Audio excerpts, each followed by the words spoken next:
ನಮಸ್ಕಾರ. ಇದು ನಿಮ್ಮ ಈಶಾವಾಣಿ.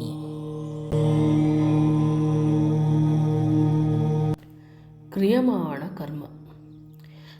ಈ ಕರ್ಮವು ಪ್ರಸ್ತುತ ಈ ಕ್ಷಣದಲ್ಲಿ ನಾವು ಮಾಡುವ ಕರ್ಮದ ಮೇಲೆ ನಿರ್ಧರಿತವಾಗಿರುತ್ತದೆ.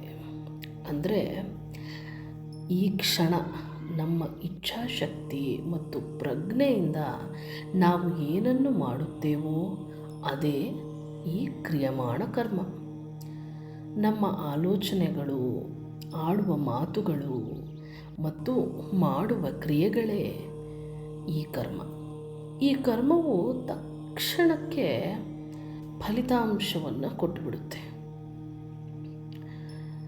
ಹಾಗಾಗಿ ಈ ಕ್ಷಣ ಅಂದರೆ ಪ್ರತಿ ಕ್ಷಣ ನಾವು ತೆಗೆದುಕೊಳ್ಳುವ ನಿರ್ಧಾರಗಳಲ್ಲಿ, ನಮ್ಮ ಆಯ್ಕೆಗಳಲ್ಲಿ ಶುದ್ಧವಾದ ಒಂದು ಚಿಂತನೆ ಇರಬೇಕು.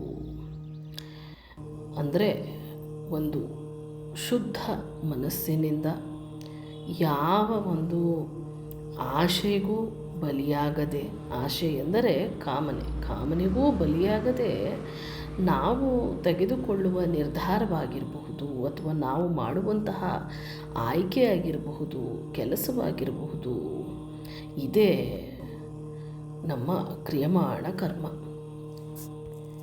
ನಾವು ಬಹಳ ಪ್ರಜ್ಞೆ ಇಟ್ಟುಕೊಂಡು ಒಳ್ಳೆಯ ಮನಸ್ಸಿನಿಂದ, ಚಿತ್ತಶುದ್ಧಿಯಿಂದ ಈ ಕರ್ಮವನ್ನು ಮಾಡಿದ್ದೇ ಆದಲ್ಲಿ ನಮ್ಮ ಸಂಚಿತ ಕರ್ಮ ಮತ್ತು ಈ ಪ್ರಾರಬ್ಧ ಕರ್ಮ ಅಂತ ಏನು ಹೇಳ್ತೇವೆ ಅದರ ಒಂದು ಪ್ರಭಾವ ಸ್ವಲ್ಪ ಮಟ್ಟಿಗೆ ಕಡಿಮೆಯಾಗಬಹುದು.